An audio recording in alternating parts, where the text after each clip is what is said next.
Bismillahirrahmanirrahim. Assalamualaikum warahmatullahi wabarakatuh. Alhamdulillah. Alhamdulillahilladzi hadana lihada wa ma kunna linahtadiya laula an hadanallah. Ashhadu an la ilaha illallah wahdahu la syarikalah wa ashhadu anna Muhammadan abduhu wa rasuluhu la nabiyya ba'dah. Allahumma salli wa sallim ala nabiyyina Muhammad wa ala alihi wa sahbihi wa man sara ala nahjihi ila yaumil qiyamah. Kaum muslimin rahimani wa rahimakumullahu jami'an. Kembali kita meningkatkan rasa syukur kita kepada Allah Subhanahu wa taala. Syukur kita atas segala nikmat yang Allah taala berikan kepada kita. Kita bersyukur kepada Allah Subhanahu wa taala dari sekian banyak hamba Allah taala, kita termasuk orang-orang yang dipilih oleh Allah taala beriman kepadanya. Kita bersyukur kepada Allah Subhanahu wa taala di antara sekian banyak makhluknya Allah taala pilih kita menjadi di antara orang-orang yang memeluk agama Islam. Kita bersyukur kepada Allah Subhanahu wa taala di antara sekian banyak kaum muslimin, Allah Subhanahu wa taala pilih kita menjadi di antara orang-orang yang mau menuntut ilmu. Mau menjadi orang-orang yang meluangkan waktunya bermajlis membahas tentang ayat-ayat Allah taala, tentang hadis-hadis Rasulullah sallallahu alaihi wasallam. Yang tentu kemuliaan ini di sisi Allah Subhanahu wa taala adalah kemuliaan yang sangat agung. Hanya Allah taala pilih orang-orang yang dikehendaki untuk kebaikan pada mereka hingga Allah Subhanahu wa taala mudahkan bagi mereka untuk menuntut ilmu. Sebagaimana Rasulullah sallallahu alaihi wasallam sabdakan, "Man yuridillahu bihi khairan yufaqihu fid din." Siapa yang Allah taala kehendaki kebaikan padanya, maka Allah Ta'ala akan jadikan dia orang-orang yang memahami agamanya.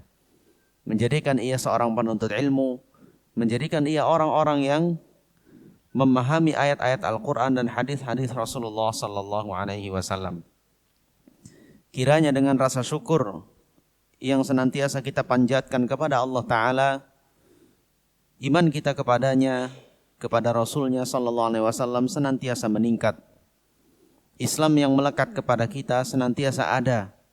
Bahkan sampai kematian menjelang pun Islam ini selalu bersama diri kita. Dan dengan rasa syukur itu mudah-mudahan Allah Ta'ala jadikan ilmu yang kita dapatkan menjadi ilmu yang berkah. Menjadi ilmu yang bermanfaat, yang membuahkan amal, dan amal yang diterima oleh Allah Subhanahu wa Ta'ala.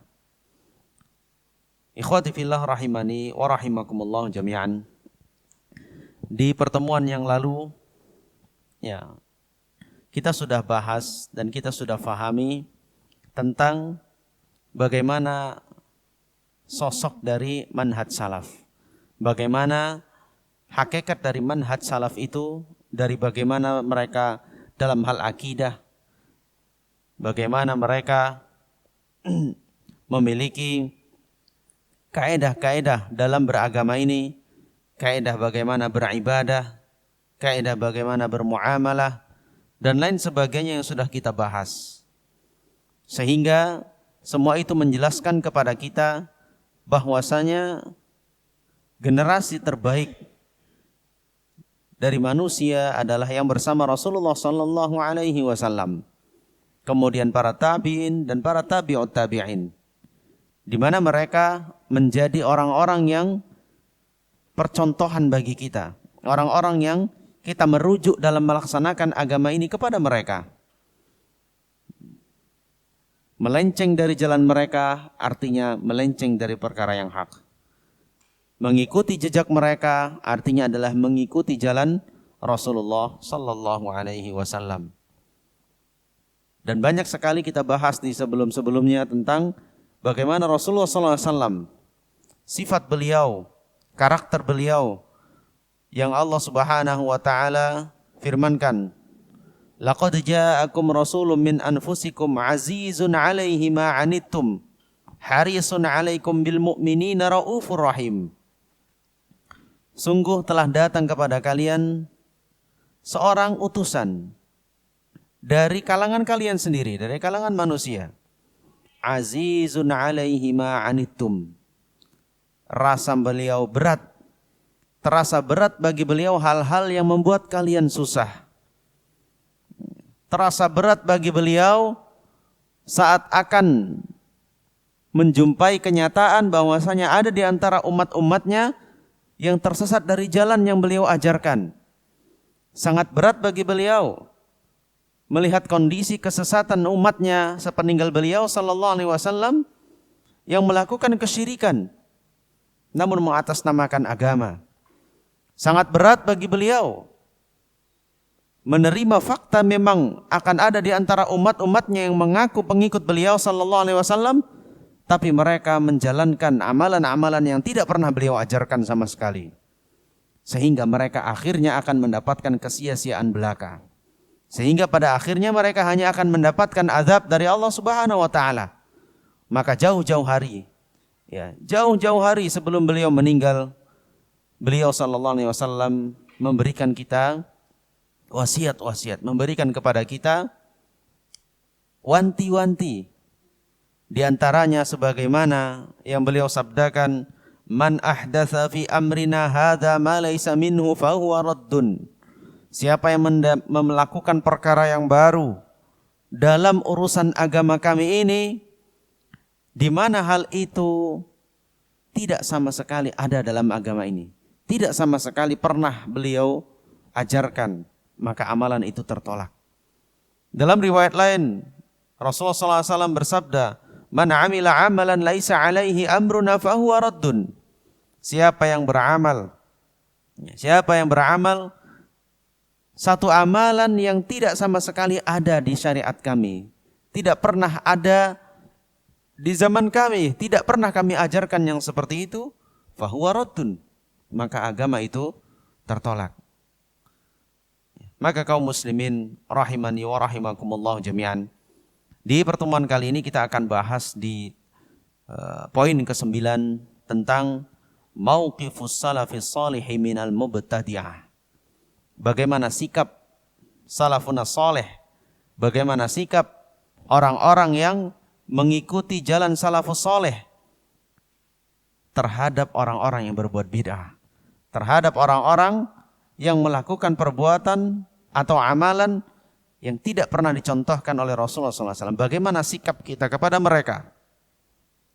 Pertama, ikhwati fillah rahimani wa rahimakumullah jami'an.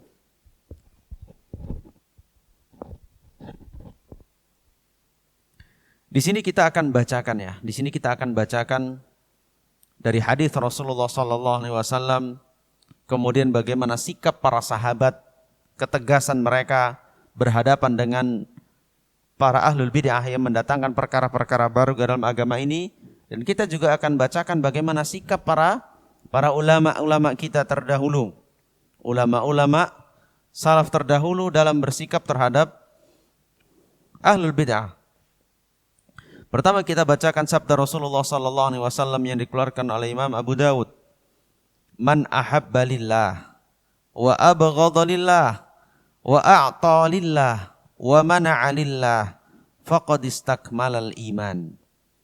Siapa yang mencintai itu sebabnya adalah karena Allah, membencinya karena Allah, ia memberi karena Allah Ta'ala, ia menahan diri itu juga karena Allah Ta'ala, sungguh sempurna imannya.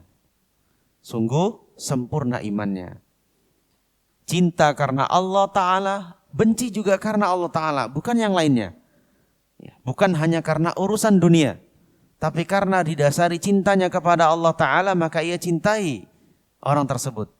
Karena cintanya kepada Allah Ta'ala, maka ia benci orang tersebut.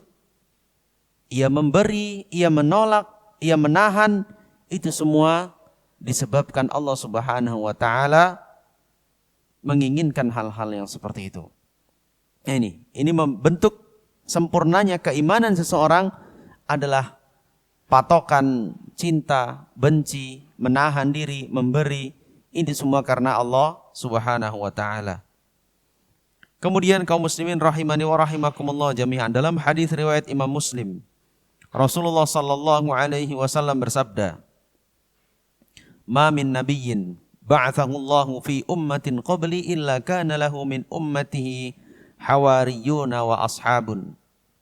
Tidak seorang nabi pun yang diutus oleh Allah Subhanahu wa taala pada umat-umat sebelumku kecuali nabi itu memiliki di antara kalangan umatnya hawariyun, pembela-pembela beliau yang setia, wa ashabun, dan sahabat-sahabat dekat para nabi ini. Sifat mereka adalah ya'khuduna bi sunnatihi wa yaqtaduna bi amrih. Mereka adalah orang-orang yang mengambil sunnah-sunnah nabinya, mengambil sunnah-sunnah nabinya dan menjadikan suri tauladan terhadap perintah-perintah Rasulullah SAW atau nabi-nabi mereka. Thumma innaha takhlufu min ba'dihim khulufun yaquluna ma la yaf'alun wa yaf'aluna ma la yu'marun.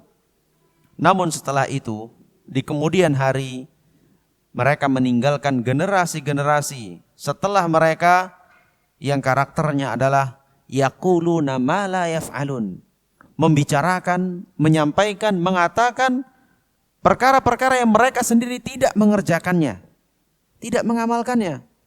Wa yaf'aluna ma la yu'marun, dan mereka mengerjakan, mengamalkan perkara-perkara yang tidak diperintahkan sama sekali. Faman jahadahum biyadihi fahuwa mu'min. Siapa yang memerangi mereka, siapa yang memberantas mereka, ya kan, melalui hujjah, melalui ilmu atau apapun untuk memerangi, memberantas yang seperti ini, itulah orang-orang yang beriman. Walaysa min wara'i dzalika minal imani habbatu khardalin, dan tidak ada selain itu iman sekecil apapun. Artinya dalam hadis ini Rasulullah sallallahu alaihi wasallam memberikan isyarat, sudah menjadi sunnatullah, sudah menjadi sunnatullah. Setiap nabi itu punya sahabat, setiap nabi punya pembela-pembela yang setia saat mereka hidup. Dan sunnatullah pula setelah mereka meninggal, akan ada orang-orang yang muncul mengatasnamakan para nabi ini, mengatasnamakan agama para nabi ini, tapi mereka terpecah menjadi dua.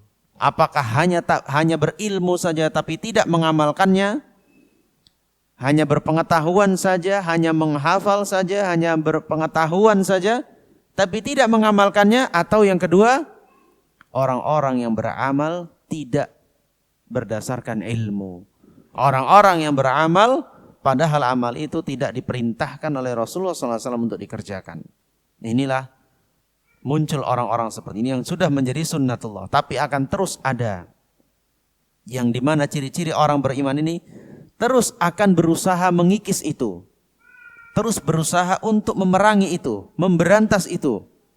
Orang-orang yang berpengetahuan, orang-orang yang berilmu, maka dimotivasi untuk mengamalkan ilmunya. Diajak senantiasa untuk mengamalkan ilmu yang sudah mereka dapatkan. Lalu di sisi lain berhadapan dengan orang-orang yang mengerjakan perkara-perkara yang tidak diperintahkan oleh Rasulullah SAW, melakukan perbuatan bid'ah, maka yang seperti ini didakwahi, disampaikan. Inilah karakter orang-orang yang beriman itu di zaman saat munculnya fitnah seperti itu. Kemudian kaum muslimin rahimani wa rahimakumullah jami'an, dari Ibnu Mas'ud radhiyallahu anhu, beliau mengatakan bahwa Rasulullah sallallahu alaihi wasallam bersabda, hadis ini dikeluarkan oleh Imam Muslim. Beliau mewanti-wanti kita juga, mewanti-wanti umatnya akan kejadian serta peninggal beliau nanti. Beliau katakan apa? Yakhruju fi akhir zaman qaumun ahdathul asnan sufahaul ahlam yaquluna min khairi qailin nas yamruquna minal islami kama yamruqus sahmu minar ramiyah man laqiyahum falyaqtulhum fa inna fi qatlihim ajran liman qatalahum indallahi yaumal qiyamah. Rasulullah SAW bersabda, akan ada nanti di akhir zaman, ya. Semakin dekatnya dunia ini pada hari kiamat, di akhir zaman akan muncul qaumun ahdathul ahlam, orang-orang yang masih muda belia, orang-orang yang masih muda umurnya, ya. Para pemuda, ya, pemuda itu ya bisa kita katakan 40 tahun ke bawah, ya gitu. Karena kalau udah lewat dari 40 tahun ke atas, udah masuk dia ke usia tua, ya, udah syekh. 50 tahun ke atas, syekh sudah dalam bahasa Arab. Syekh sudah tua. Ini adalah ahdathul ahlam, anak-anak muda. Umurnya masih dari mulai belasan sampai 40 tahun. Ya. Ini sifat mereka pertama. Lalu yang kedua adalah sufahaul ahlam. Orang-orang yang jahil terhadap ilmu. Orang-orang yang ilmunya sedikit, masih muda, usianya masih muda, dan ilmunya masih dangkal. Pengetahuannya tentang Islam, pengetahuannya tentang ilmu itu masih dangkal. Tapi apa yang mereka lakukan? Yaquluna min khawri qawlin nas. Mereka membahas, mereka membicarakan perkara-perkara yang itu disampaikan oleh orang-orang yang seharusnya di tingkat terbaik. Mereka membicarakan perkara-perkara yang tinggi dalam agama ini. Membicarakan perkara-perkara yang menyangkut urusan orang banyak. Perkara-perkara yang menyangkut kehormatan seseorang, menyangkut kehormatan masyarakat, menyangkut keselamatan banyak orang. Muda umurnya, dangkal ilmunya, tapi bicaranya sudah tentang pembicaraan hal-hal yang selevelnya para ulama. Yang itu sebenarnya dibahas oleh ulama-ulama kibar. Yang dari sisi usianya sudah matang, ilmunya sudah matang. Ini pembahasan mereka seharusnya. Tapi malah dibahas oleh anak-anak muda yang dangkal ilmunya. Efeknya apa? Yamruquna minal islami kama yamruqus sahmu minar ramiyah. Mereka ini akan melesat dari Islam, keluar jalur mereka. Keluar jalur jalan mereka dalam Islam. Dalam menjalankan agama ini mereka keluar jalur secepat keluarnya anak panah dari busurnya. Sangat cepat sekali. Nah itu tadi. Masih muda, tenaganya kuat, semangatnya berkobar-kobar, tapi dangkal ilmunya. Lalu apa? Membicarakan hal-hal yang belum sepatutnya ia bahas. Memberikan kesimpulan-kesimpulan, menyebarkan berita-berita yang sebenarnya itu adalah kapasitasnya kibarul ulama. Kapasitasnya orang-orang yang berilmu yang dalam. Akibatnya itu. Karena semangatnya tadi dan kejahilannya, keluarlah mereka dari jalur Islam. Bahkan kecepatan keluarnya itu seperti kata beliau SAW, seperti melesatnya anak panah dari busurnya. Mereka berlalu begitu saja tanpa bisa dikendalikan.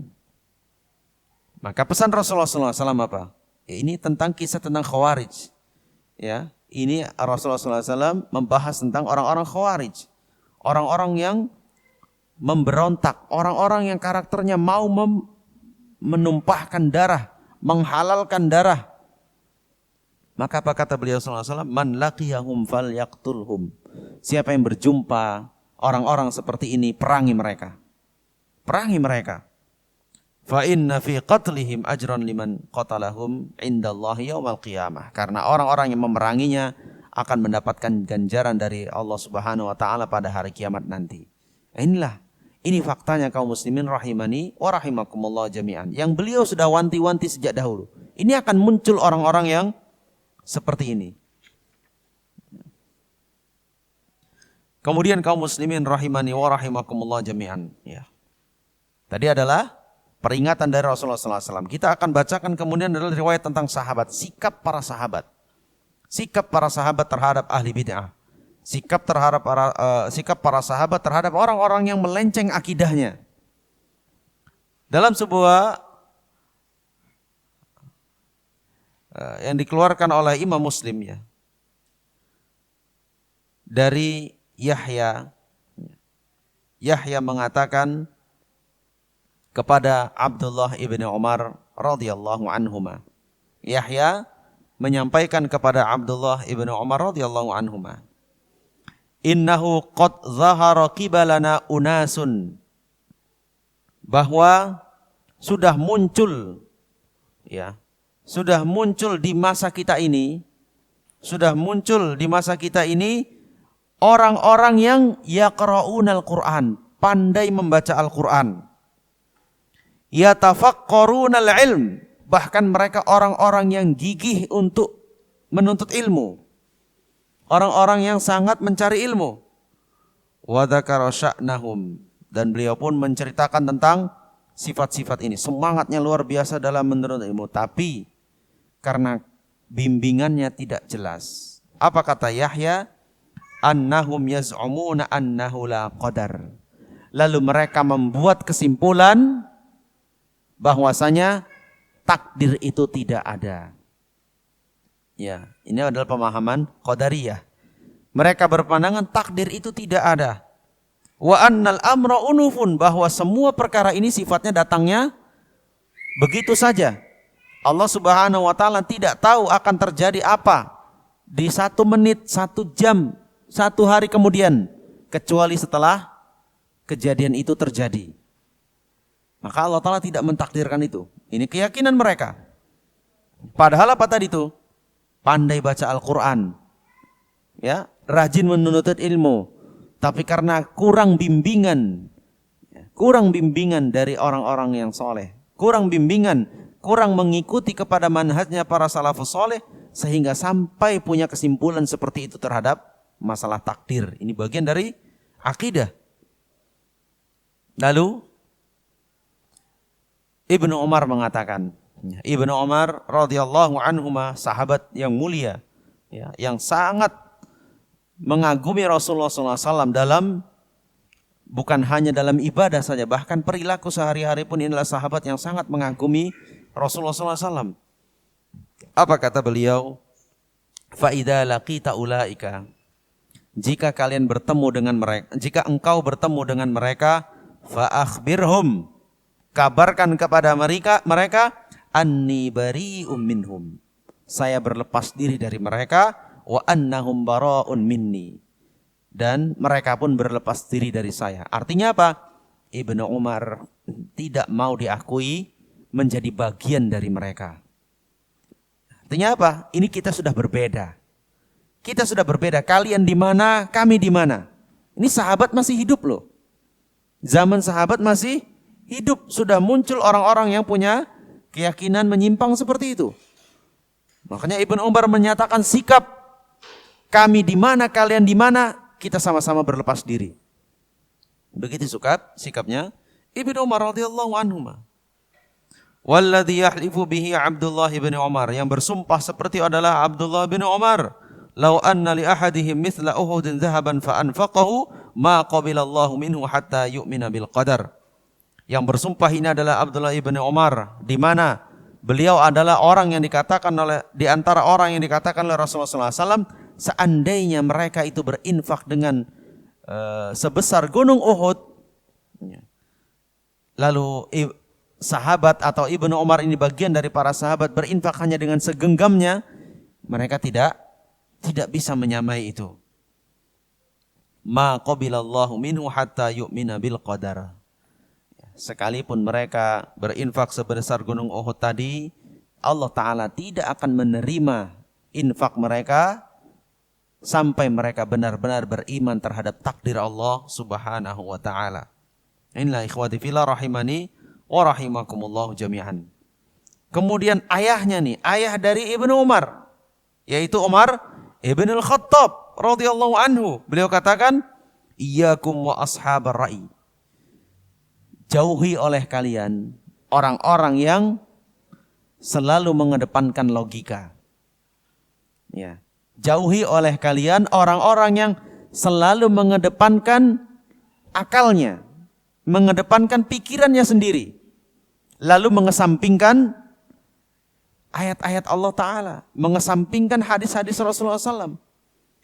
Lebih mengedepankan logikanya. Kata Umar bin Khattab radhiyallahu anhu, jauhi oleh kalian orang-orang yang selalu mengikuti logikanya saja. Fa innahum a'da'us sunnah. Mereka itu adalah musuh-musuhnya sunnah. A'yathumul ahadits an yahfazuha. Mereka itu hanya orang-orang yang merasa terbebani untuk menghafal hadis Rasulullah SAW. Mereka hanya orang-orang yang terbebani, tidak mau susah, nggak mau payah terhadap hadis-hadis Rasulullah SAW. Maunya pendapatnya sendiri. Fadallu wa adallu. Sehingga orang-orang seperti itu sesat dari jalan yang hak, dan mereka pun menyesatkan orang-orang lain yang mengikuti ajakan mereka. Ini kaum muslimin rahimani wa rahimakumullahu jami'an. Ya, ini level para sahabat. Para sahabat di kehidupan mereka saja pun sudah berhadapan dengan kelompok-kelompok sesat. Orang-orang yang menyimpang dari jalan Rasulullah sallallahu alaihi wasallam, apalagi kita yang sekarang ini. Itulah sikap mereka. Begitulah sikap mereka terhadap orang-orang yang sangat jelas kesesatannya. Sehingga seperti Ibnu Umar bin Khattab benar-benar menjauhi orang-orang yang seperti itu. Kemudian kita ambil ucapan ulama kibar, ya, ulama yang masyhur seperti Sufyanus Tsauri rahimahullahu taala. Apa kata beliau? Al-bid'atu ahabbu ila iblis minal ma'siyah. Perbuatan bid'ah itu perbuatan yang dilakukan oleh seseorang menganggap perbuatan itu bagian dari Islam, menganggap perbuatan itu mendapat ganjaran dari Allah Subhanahu wa taala, tapi tidak berlandaskan sama sekali dengan contoh dari Rasulullah SAW. Tidak ada sumbernya dari Rasulullah SAW. Al-bid'ah ini, perbuatan bid'ah seperti itu, ahabbu ila iblis, lebih disukai oleh iblis minal maksiyah, dari perbuatan maksiat, dari zina, dari mencuri, itu lebih disukai oleh iblis. Perbuatan bid'ah lebih disukai oleh iblis. Sebabnya apa? Al-maksiyatu yutabu minha. Perbuatan maksiat, orang mencuri, orang berbuat zina, ya, mudah untuk diajak bertaubat. Ya, lebih mudah untuk diajak bertaubat karena apa? Dia pun tahu yang dia lakukan itu salah. Dia pun sadar yang dia lakukan salah. Berbeda dengan ahli bid'ah, berbeda dengan orang-orang yang terjerumus dalam perbuatan bid'ah, perbuatan yang tidak dicontohkan oleh Rasulullah SAW. Wal bid'atu la yutabu minha. Orang-orang yang berbuat bid'ah sulit untuk diajak bertaubat. Orang dia merasa benar, dia merasa ini berpahala, dia merasa inilah Islam, dia merasa beginilah Islam yang diajarkan oleh Rasulullah SAW. Enggak peduli apa kata orang, mau diajak taubat, sulit. Gimana kamu tahu? Sama seperti orang-orang jahiliyah dahulu. Hai Muhammad, gimana kamu mengajak kami mengalihkan dari Tuhan yang banyak menjadi Tuhan yang satu? Sementara ayah kami, kakek kami, buyut kami, semua keturunan kami, beginilah kami beribadah. Seperti inilah yang kami lakukan. Kamu mau rubah itu dalam sehari ini? Tidak bisa Muhammad. Kamu yang gila. Kamu yang kena sihir. Kamu yang pembohong. Ya kan? Begitulah nasib Rasulullah SAW. Begitu juga dengan perbuatan bid'ah. Enak saja kamu bilang salah. Bapak saya, kakek saya, bahkan yang mengajarkan cara ibadah seperti ini. Hari ini kamu baru muncul mengatakan ini salah, ini bid'ah, tidak sesuai dengan ajaran Rasulullah SAW. Kamu yang gila. Kamu ekstrim. Kamu eksklusif.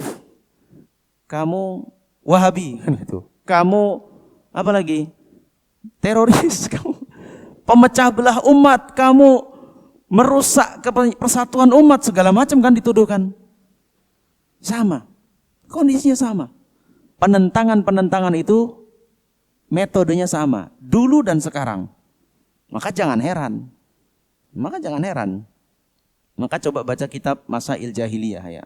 Masalah-masalah orang jahiliyah terdahulu tuh, bagaimana sikap mereka orang jahiliyah itu hanya terulang-ulang saja sampai sekarang.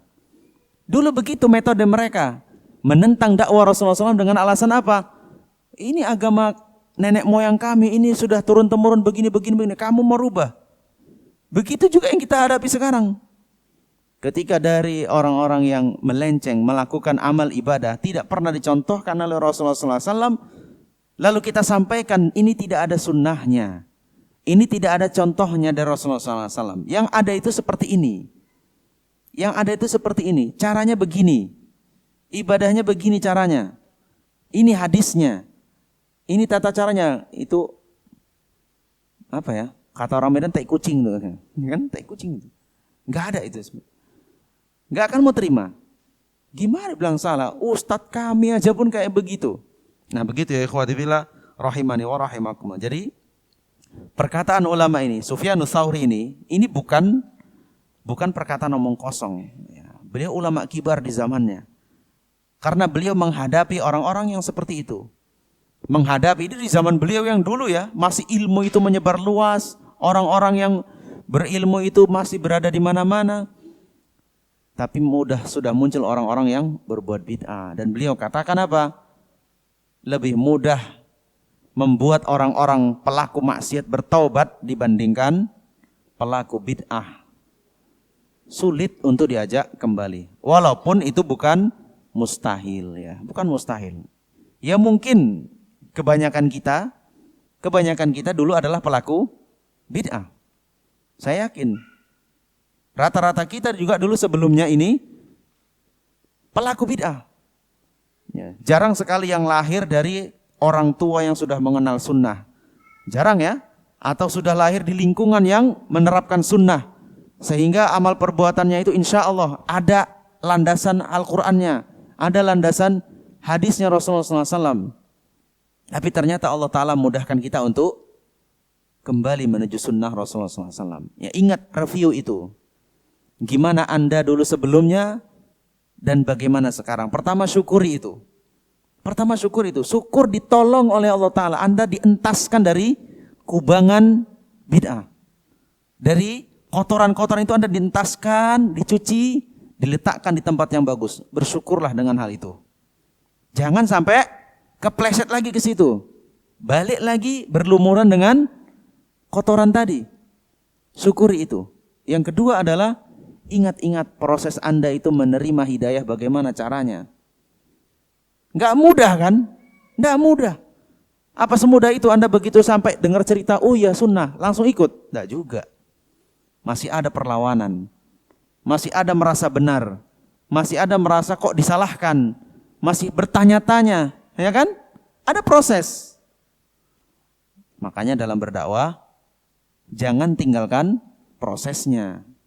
Jangan tinggalkan proses itu. Kita aja dulu mengenal sunnah ini juga babak belur dulu. Hantam sana, hantam sini, peyang sana, peyang sini. Baru kita ngeh gitu kan. Otak ini begitu bebel seolah-olah menerima yang hak itu butuh dicuci beberapa kali baru dia ngeh. Ya kan? Mungkin sudah kita dengar orang itu sejak lama.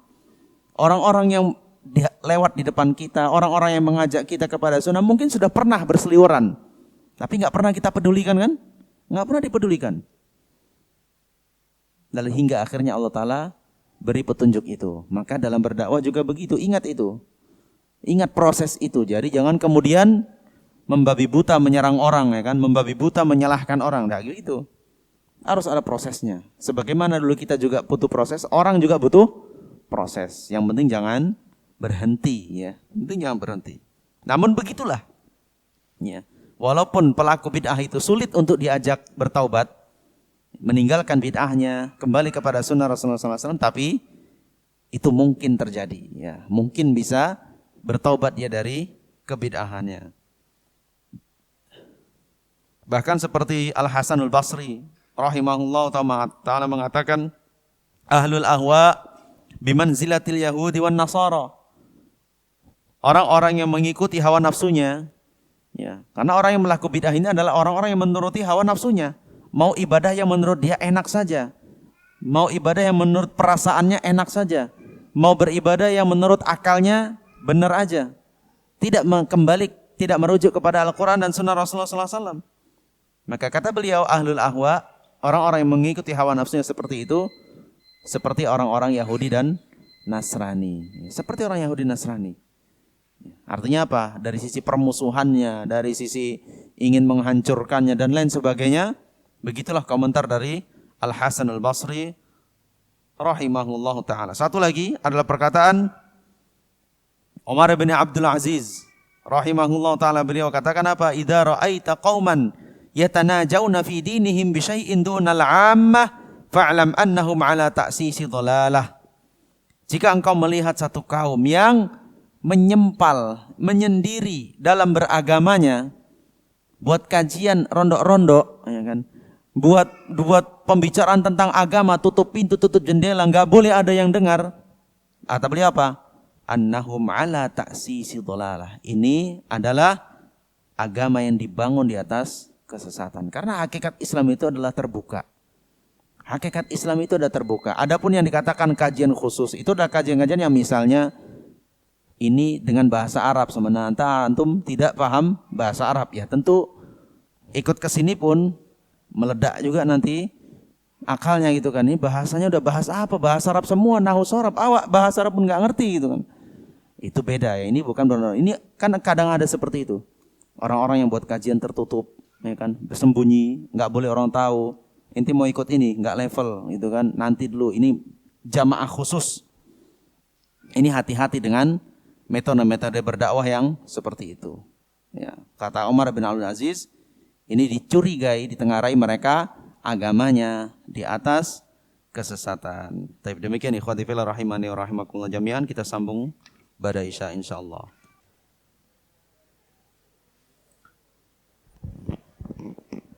Bismillahirrahmanirrahim. Alhamdulillahirabbil alamin. Wassalatu wassalamu ala nabiyyinal mursalin wa ala alihi wa sahbihi ajma'in, amma ba'd. Baik, ikhwati fillah rahimani wa rahimakumullah jami'an. Kita lanjutkan pembahasan kita tadi tentang bagaimana sikap salafun salih, bagaimana sikap orang-orang terdahulu kita yang saleh, yang direkomendasikan oleh Rasulullah SAW bahwasanya mereka adalah generasi terbaik. Sikap mereka berhadapan dengan ahlul bid'ah, sikap mereka terhadap orang-orang yang melenceng dari jalan yang lurus, melenceng dari Al-Quranul Karim atau melenceng dari hadis-hadis Rasulullah Sallallahu Alaihi Wasallam. Ya. Berikutnya kita akan bahas tentang lebih dari sikap yang sudah kita bacakan tadi. Bahkan di sini bagaimana mereka para ulama mewanti-wanti orang, ya, mewanti-wanti manusia, mewanti-wanti kaum muslimin hanya sekedar duduk bersama atau berbincang-bincang dengan mereka, sampai seperti itu ya. Artinya bagaimana jika ada orang-orang yang benar-benar ahli bid'ah. Dia bukan hanya sesat, dia bukan hanya pelaku bid'ah, tapi dia sudah pada level orang yang mengajak orang kepada kesesatannya. Dia berusaha untuk mempengaruhi orang mengikuti kesesatannya. Nah, bagaimana sikap kita kepada yang seperti ini? Boleh tidak kita duduk bersamanya?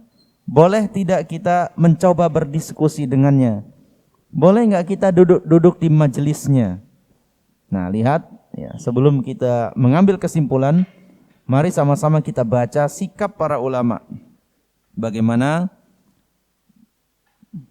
mereka sampaikan nasihat kepada kaum muslimin, ya, nasihat kepada orang-orang yang mereka sangat ingin kebaikan kepada umat ini. Pertama kita ambil riwayat dari Al-Imam Ad-Darimi dan juga Ibnu Battah dari Al-Hasan Al-Basri rahimahullahu ta'ala. Beliau mengatakan, la tujalisu ahlal ahwa wa la tujadiluhum wa la tasma'u minhum.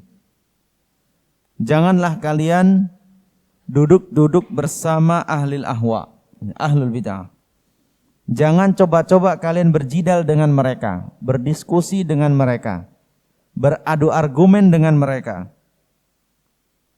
Dan janganlah kamu mendengarkan perkara tentang agama bersama mereka. Ini pesan dari Al-Hasanul Basri kepada kaum muslimin tentunya. Walaupun ini beliau sampaikan kepada murid-muridnya, tapi hakikatnya ini juga kepada kita, karena beliau juga termasuk orang yang menjadi wasilah bagi kita untuk memahami agama ini. Jangan duduk-duduk bersama mereka. Jangan mencoba-coba untuk berdiskusi. Jangan coba-coba untuk mendengarkan dari mereka. Kemudian kita akan bacakan kisah tentang yang disampaikan oleh Al-Ajurri wal-Lalikai dan Al-Lalikai tentang Al-Hasanul Basri. Sikap beliau bagaimana? Satu ketika Al-Imam Al-Hasanul Basri didatangi seorang lelaki. Lalu ia katakan kepada beliau, "Ya Aba Sa'id, inni uridu an ukhasimaka." Aku ingin berdiskusi denganmu. Lelaki ini datang, ya tentu ini dari kalangan ahli bid'ah, seorang yang ingin menyampaikan kesesatannya, mengajak orang lain kepada kesesatannya. Ia mengatakan kepada Al-Imam Al-Hasanul Basri seperti itu, "Saya ingin berdiskusi denganmu, ingin bicara tentang agama denganmu." Kita lihat posisi Al-Imam Al-Hasanul Basri, kafaah ilmiahnya, kualitas ilmunya, amalannya diakui oleh umat. Diakui oleh umat. Kalau mungkin perhitungan kita sekarang, wah bakal habis tuh kan dihajar oleh Imam Hasanul Basri. Beliau banyak dalam ilmunya tentang kalamullah, dalam ilmunya tentang hadis-hadis Rasulullah SAW. Namun apa sikap beliau? Orang yang sedalam itu ilmunya, orang yang sudah sampai taraf kedalaman ilmunya itu diakui oleh umat. Bagaimana sikapnya bahkan ketika berhadapan dengan ahlul bid'ah yang mungkin kapasitas ilmunya tidak sampai seperti beliau. Namun apa jawaban beliau? Ilaika anni. Kamu jauh-jauh dari saya. Jauh sana dari saya. Fa inni araftu dini. Aku sudah tahu tentang agamaku ini. Aku sudah yakin tentang agamaku ini. Sudah jelas bagiku tentang Islam ini.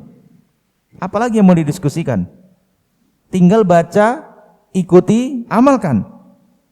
Bagiku agamaku ini sudah jelas. Lalu kata beliau, wa innama yukhasimuka syakku fi dini. Orang-orang yang berdiskusi denganmu itu hanya orang-orang yang masih ragu dengan agamanya. Udah. Artinya beliau nih sangat dalam ya bahasanya di sini, mengatakan bahwasanya di satu sisi beliau katakan, kalau saya orang yang sudah yakin, ente orang yang masih ragu, masih nggak jelas agamanya. Ketika sesuatu yang nggak jelas mau diadukan dengan yang sudah jelas, untuk apa? Seharusnya apa? Yang tidak jelas ini tinggal ngikut yang jelas. Kalau dia mau ngikut, selesai. Tapi ini permasalahannya dia nggak jelas. Mau apa dari agama ini? Melakukan hal-hal yang melenceng dari jalan Rasulullah SAW untuk apa? Kalau mau diskusi sana, diskusi sama orang-orang yang masih ragu. Artinya apa? Al-Imam di sini tersirat juga dalam kalimat ini mengkhawatirkan, mengkhawatirkan bahwasanya yang sudah difahami, yang sudah dia yakini akan dirasuki oleh syubhat. Akan dirasuki oleh syubhat, akan masuk syubhat-syubhat yang malah mengganggu keyakinan seseorang terhadap agamanya. Maka cukuplah seseorang itu dalam beragama sumbernya dari kalamullah, sumbernya dari Al-Quran, dan sumbernya dari hadis-hadis Rasulullah Sallallahu Alaihi Wasallam. Cukup, tidak perlu akal di sana menambah-nambahi atau mengurang-ngurangi dari agama itu. Kemudian yang menarik lagi, kisah tentang Al-Imam Ibnu Sirin rahimahullahu ta'ala yang disampaikan oleh Ismail bin Kharijah. Beliau katakan, satu ketika ada dua orang lelaki mendatangi Al-Imam Ibnu Sirin rahimahullahu ta'ala. Lalu keduanya mengatakan, ya Aba Bakrin, wahai Abu Bakar. Jadi laqab dari Al-Imam Ibnu Sirin adalah Abu Bakar. Wahai Abu Bakar, nuhadditsuka bihaditsin. Kami permisi mau membacakan hadis untukmu. Masya Allah. Cuma bacakan hadis. Kami permisi mau membacakan hadis untukmu. Apa salahnya ya? Apa salahnya? Hadis. Silakan baca hadis. Beliau ahli hadis. Al-Imam Ibnu Sirin ahli hadis. Beliau tahu mana hadis yang sahih, mana hadis yang dhaif atau bahkan mungkar, tahu. Masalahnya yang datang ini adalah orang bermasalah dari sisi agamanya. Ini orang melenceng. Ini orang ahli bid'ah yang datang kepada beliau. Dua laki-laki ini adalah ahli bid'ah. Lalu permisi mau membacakan hadis kepada sang imam. Apa jawab beliau? La, tidak usah. Tidak usah katanya. Wah, ditolak. Hadis ditolak. Cuma bacain, ditolak. Enggak putus asa dua orang itu, mengatakan, "Fanaqra 'alaika ayatan minal Qur'an" atau minal kitabillah. Kalau begitu sudah, kami minta izin bacakan ayat Al-Qur'an. Satu ayat saja. Apa masalahnya kan gitu? Kalau kita mungkin mau baca, bacalah situ, baca. Ayat Qur'an yang dibaca itu kan. Nah, beda dengan sikap beliau. Apa kata beliau? Lah, enggak usah. Quran pun enggak usah. Tadi hadis ditolak, bahkan Al-Quran pun mau dibacakan satu ayat pun enggak usah. Beliau enggak mau dengar. Bahkan beliau mengancam, taqumani anni wa illa kumtu. Kalian berdua diri beranjak dari sini atau saya yang berangkat dari sini. Ngusir ya kan? Bahasanya ngusir nih. Kalian yang berdiri pergi dari sini atau saya yang pergi dari sini. Langsung diusir oleh al-imam. Maka kedua lelaki itu pun pergi. Sepergian mereka, maka tentu para murid ini kan, murid-murid beliau itu kan bertanya-tanya. Kita juga mungkin kalau di posisi itu, kita kalau hadir di majelis itu pasti bertanya-tanya. Apa salahnya orang baca hadis? Apa salahnya orang baca ayat? Enggak mau dengar imam itu, enggak mau dengar. Loh, di mana salahnya gitu kan? Di mana salahnya? Maka apa jawab beliau? Beliau katakan, inni karihtu an yaqra'a ayatan fayuharrifaniha fayuqirru dzalika fi qalbi. Aku tidak mau mereka membacakan ayat lalu dia rubah maknanya, dia rubah pengertiannya, atau mungkin ayatnya itu dirubahnya langsung, sementara yang dia bacakan itu langsung melekat di hatiku. Itu yang beliau khawatirkan. Ikhwah, ulama loh ya kan, ulama ini Al-Imam Ibnu Sirin yang ilmunya diakui oleh umat, tapi protek beliau terhadap orang-orang ahli bid'ah, protek beliau kepada orang-orang yang bukan hanya sekedar pelaku bid'ah, tapi sudah da'inya bid'ah, yang mengajak kepada umat untuk bid'ah. Jangankan ceramahnya gitu, jangankan penjelasannya tentang agama, bahkan satu hadis dan satu ayat pun ditolak oleh beliau. Nggak mau. Saya takut ada hadis yang dia salah bacanya atau sengaja dia rubah.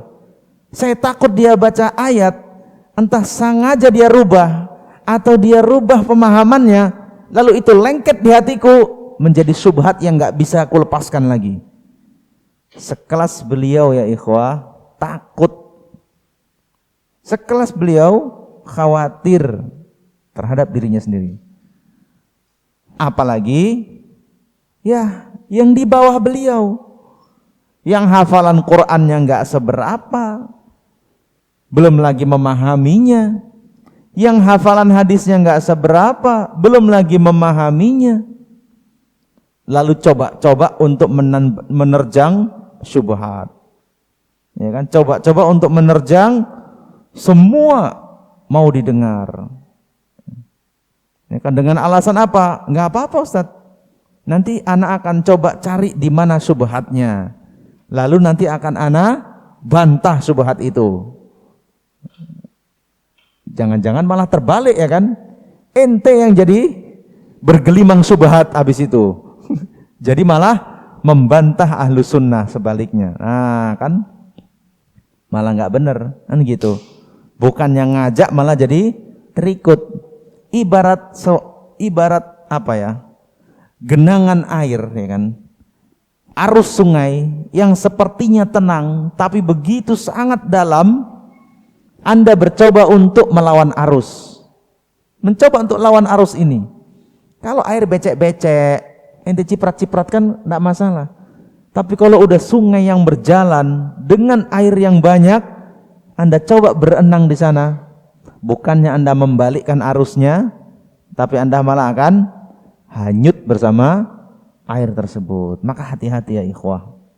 Kan bolak-balik, bahkan para ulama mengatakan bahwa sebagiannya, inna hadzal ilma dinun fanzuru amman ta'khuduna dinakum. Ilmu ini adalah agama, maka perhatikan dari mana kalian ambil agama itu. Jadi enggak sembarangan memilih bacaan, memilih guru, itu enggak sembarangan. Memilih teman diskusi, memilih teman duduk, ya kan? Sama-sama bahas ayat, sama-sama bahas hadis. Ini enggak sembarangan bisa semua kita dengar kalimatnya. Hanya dari orang-orang yang kita yakin lurus pemahamannya.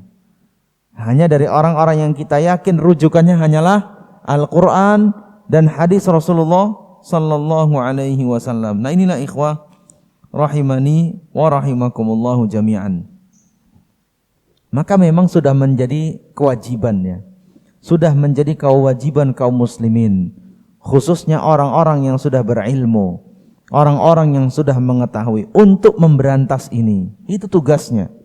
Seperti yang Rasulullah SAW sabdakan tadi, akan ada orang yang mau memberantas ini, memberantas kejahilan dari kaum muslimin.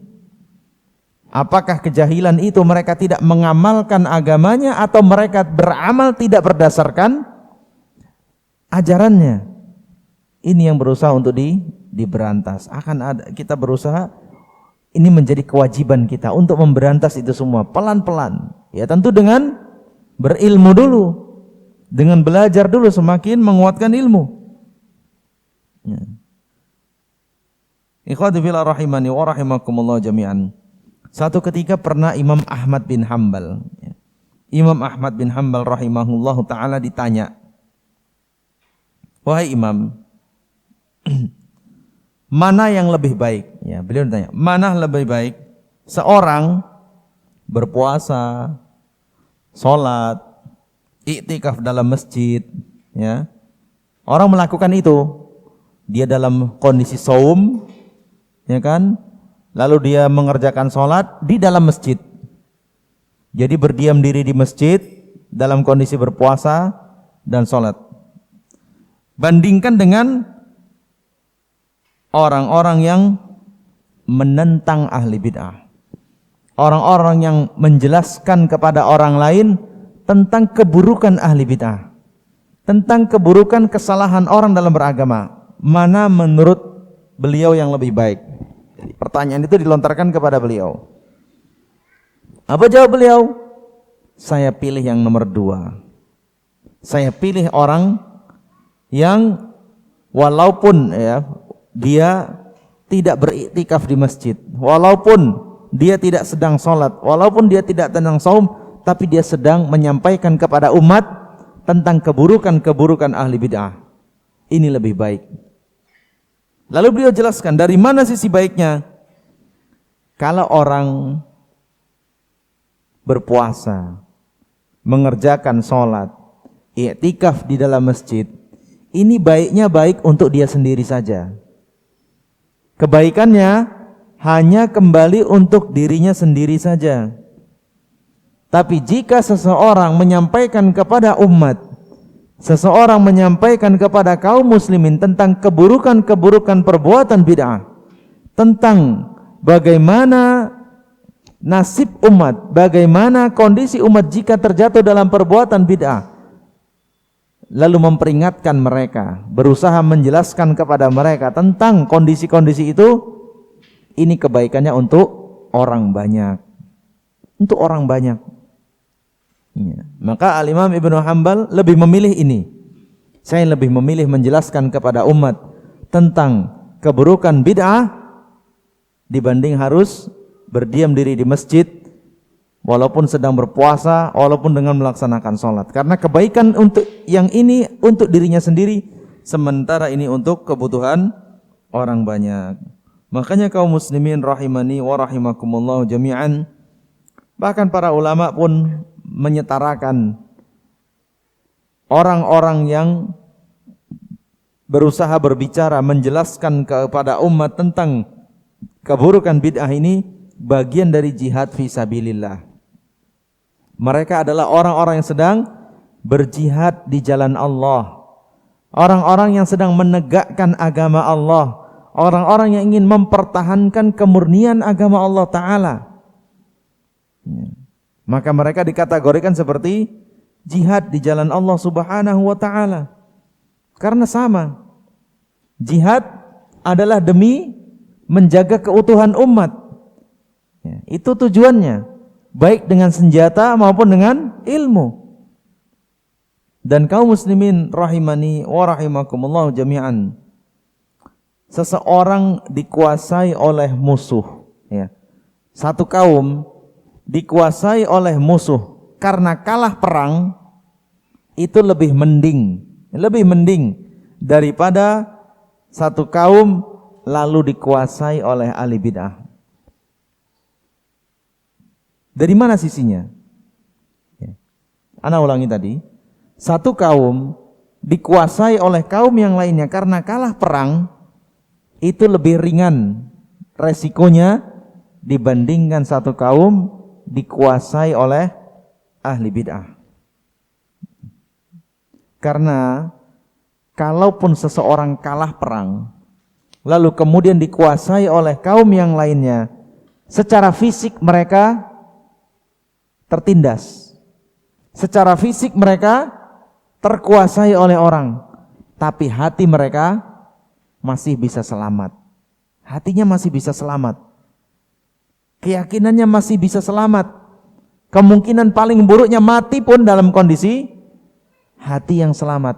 Sementara kaum yang dikuasai oleh ahli bid'ah, sekalipun secara fisik mereka aman, secara fisik mereka tidak terganggu apapun, tapi hati mereka sudah berpaling. Ya. Untuk apa? Ketika hatinya sudah berpaling, akidahnya kepada Allah Ta'ala melenceng, peribadahannya kepada Allah Ta'ala sudah melenceng, maka ini hanya akan membuat kehidupan yang sia-sia belaka, hanya kehidupan yang tidak sesuai dengan yang dicintai dan diridhai oleh Allah Subhanahu wa Ta'ala. Nah, beginilah ikhwati fillah rahimani wa rahimakumullah jami'an. Itu adalah tadi sikap-sikap salafun saleh, sikap-sikap orang-orang terdahulu kita terhadap ahli bid'ah. Nah, tinggal nih kepada kita. Ya. Begitulah manhaj salaf. Begitulah manhaj salaf dalam bersikap terhadap ahli bid'ah. Bukan berarti kemudian kita jauhi mereka. Bukan berarti kemudian kita tinggalkan mereka begitu saja, tidak. Ya, balik lagi tadi kepada kaidah dakwah. Ya, tetap kita dakwahi, tetap diajak, tetap dirangkul sebagai sesama seorang muslim. Tidak semua pelaku bid'ah itu dikatakan ahli bid'ah. Beda ya. Ini kita harus bisa bedakan mana pelaku bid'ah, mana ahli bid'ahnya. Itu beda. Kalau pelaku bid'ah bisa jadi dia cuma ikut-ikutan, dia nggak ngerti itu. Pelaku bid'ah dia cuma ikut-ikutan saja. Orang kemana dia ikut, orang begini dia ikut. Ketika ditanya, Pak kenapa ngelakuin itu? Ya orang kayak gitu ya wah ikut aja katanya. Ya agama-agama ikut masyarakat aja mas gitu. Gimana masyarakat saya ikut aja. Saya nggak mau ribut gitu kan gitu. Ada mereka cuma ibaratnya partisipan aja. Cuma berpartisipasi. Tidak dalam rangka betul-betul kokoh di sana. Nah, ini bedakan. Ini pelaku bid'ah. Ada yang ahli bid'ah. Sudah dikatakan ahli itu artinya apa? Dia benar-benar ingin mengajak orang jatuh dalam perbuatan bid'ah seperti dirinya. Nah, ini berarti sudah pada level dai-nya. Ya, sudah pada level orang yang mengajaknya. Nah, ini beda sikapnya. Yang kita bahas dari tadi itu adalah yang level ahli bid'ahnya. Gitu, level-level orang-orang yang sudah mengajak kepada kebid'ahannya, mengajak kepada kesesatannya. Adapun pelaku bid'ah, nah ini belum tentu. Ini yang perlu kita ajari. Ini yang perlu dirangkul, ini yang perlu dikasih tahu. Kenapa kok cuma ikut-ikutan saja? Alangkah lebih pas lagi kita beramal itu didasari dengan ilmu. Bukan hanya ikut-ikutan saja. Kalau ternyata yang kita ikuti benar, kita lebih kokoh dalam mengikutinya. Lebih kuat lagi mengikutinya. Tapi kalau kemudian ternyata yang kita ikuti itu salah, maka kita pun punya landasan. Kenapa kemudian meninggalkan perbuatan itu, ya, berhenti dari perbuatan itu. Nah, ini yang perlu didakwahi. Pelaku bid'ah perbuat yang terjatuh dalam perbuatan bid'ah ini. Adapun ahli bid'ahnya, ini harus seperti itu kan. Jauhi, tinggalkan, ya kan? Sebelum subhat mereka hilang, udah. Duduk pun jangan. Kenapa? Khawatir ya. Khawatir. Selevel para ulama saja menjauhi hal-hal yang seperti itu. Kita masih alas-alas kakinya para ulama mungkin level ilmu kita belum sampai seperti mereka gitu. Makanya sikap hati-hati kita pun harus lebih kuat lagi ya. Demikian ikhwati fillah rahimani wa rahimakumullah jami'an. Baik, itu yang bisa Anda sampaikan pada malam hari ini ya. Mudah-mudahan bermanfaat. Insyaallah kita akan sambung lagi di pertemuan yang akan datang ya. Demikian aqulu qauli hadza wa astaghfirullah li wa lakum innahu huwal ghafurur rahim. Kita tutup subhanakallahumma bihamdik asyhadu an la ilaha illa anta astaghfiruka wa atubu ilaik. Wassalamualaikum warahmatullahi wabarakatuh.